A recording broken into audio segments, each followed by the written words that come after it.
This week we'll be talking about clean energy, Microsoft, Tesla, UK employment figures and Russia. Welcome to This Week in CS with customer experience rockstar James Dodkins. This week's first piece of news is about Dick Turpin. What? What?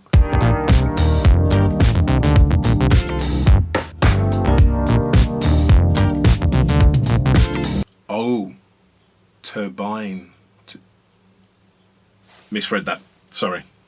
These turbines are bladeless and generate energy by oscillating back and forth. The design needs less materials and less land space than traditional wind turbines.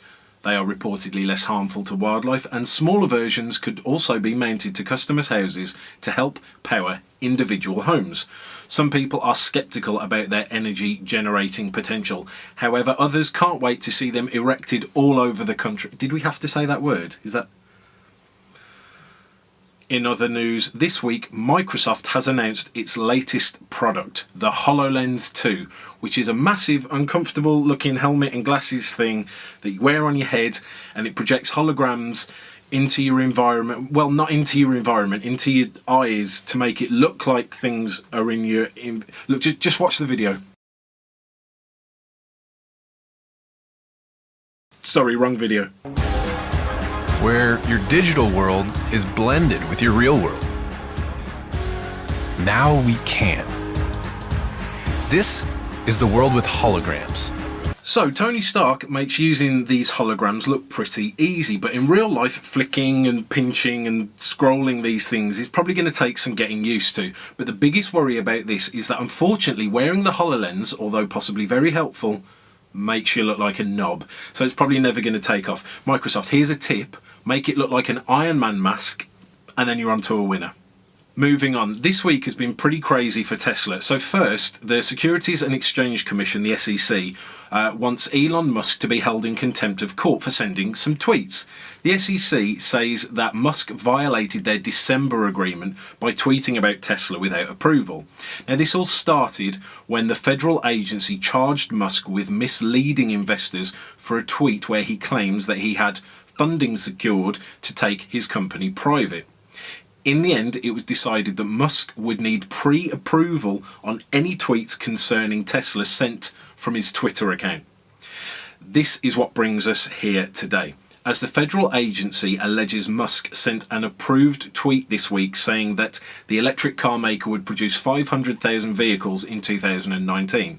Now, the SEC is asking a federal judge to hold Musk in contempt of court for violating the terms of the settlement.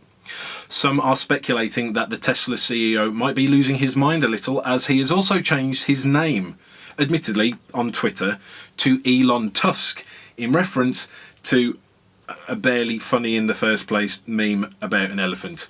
I, for one, don't think he should change his name. I think that Elon Musk sounds like a space overlord, which is cool as hell.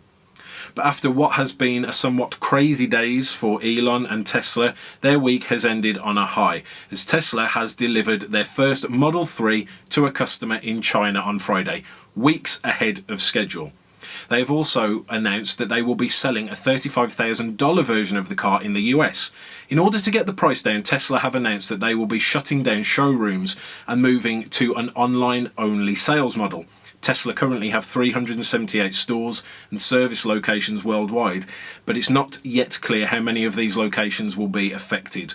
Musk said that he was not concerned that a shift to online-only sales would put off customers, but personally I'm not sure if he's right. I don't even like buying groceries like fruit and veg online, let alone a 35 grand car. In order to keep prices down, Tesla have also announced that they will start to charge extra for the Autopilot autonomous package and its separate components. Hello?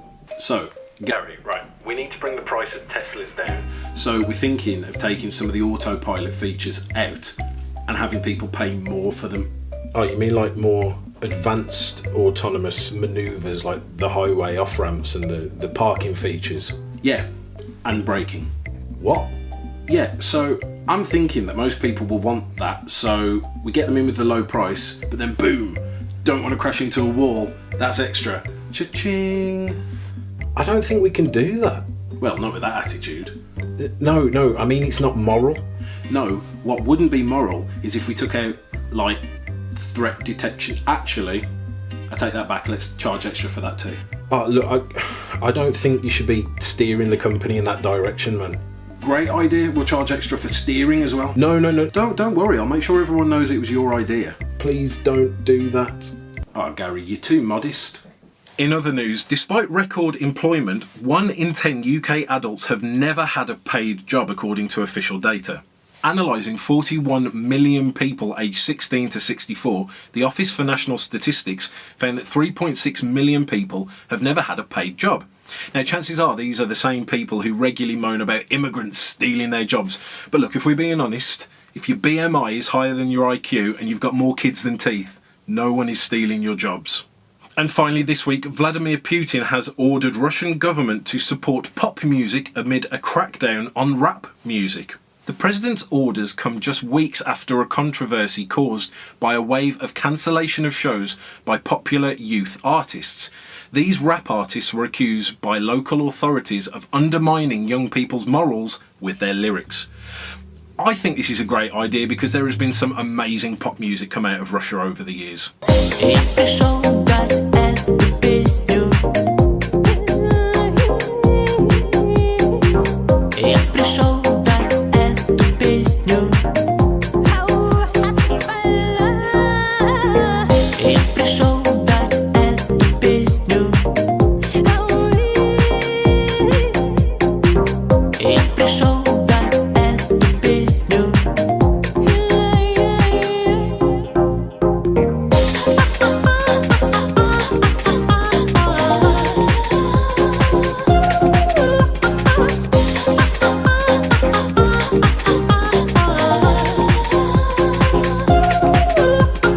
The thing that Vladimir Putin needs to understand is that censorship doesn't work. It just pushes ideas underground. Just look at what happened to Alex Jones. He suffered mass censorship from Facebook and YouTube and Apple and Spotify and even LinkedIn. Now, for those of you that don't know who Alex Jones is, he is a crazy conspiracy theory guy who, if you don't take him very seriously, is actually quite entertaining. But if you do take him seriously, is actually quite dangerous. Either way, the censorship didn't make him go away. It just pushed him underground. And some are even saying that it has made him more popular than ever before. There's even talk about a partnership with Amazon about a new Alexa-style personal assistant called Alex. I actually got one for us to test out. Okay, let's test this out. Alex, what is the government?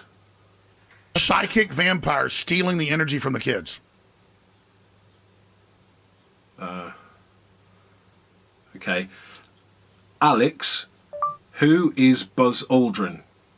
Buzz Aldrin, I do know Buzz Aldrin. There is an obelisk, just like 2001.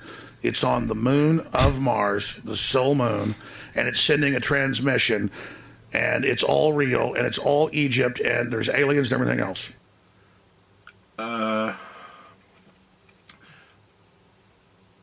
Let's try something else.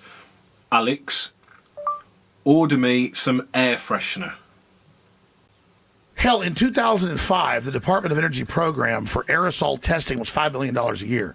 So under U.S. Code Title 50, Chapter 32, subsection 1528, paragraph B, the big secret is once you have a crystal ball and know the future, you can add stimuli beforehand and make decisions that control the future. And so then it's the end of consciousness and free will for individuals, as we know, and a true 2.0 in a very bad way, hive mind consciousness with an AI jacked into everyone, knowing our hopes and dreams, delivering it to us, not in some PKD wirehead system where we plug in and give up on consciousness because of unlimited pleasure, but because we were already wired in and absorbed before we knew it by giving over our consciousness to this system by our daily decisions that it was able to manipulate and control into a larger system. There's now a human counterstrike taking place to shut this off before it gets fully into place and to block these systems and to try to have an actual debate about where humanity goes and cut off the pedophiles and psychic vampires that are in control of this AI system before humanity's destroyed. This week in CS. with customer experience rockstar James Dodkins.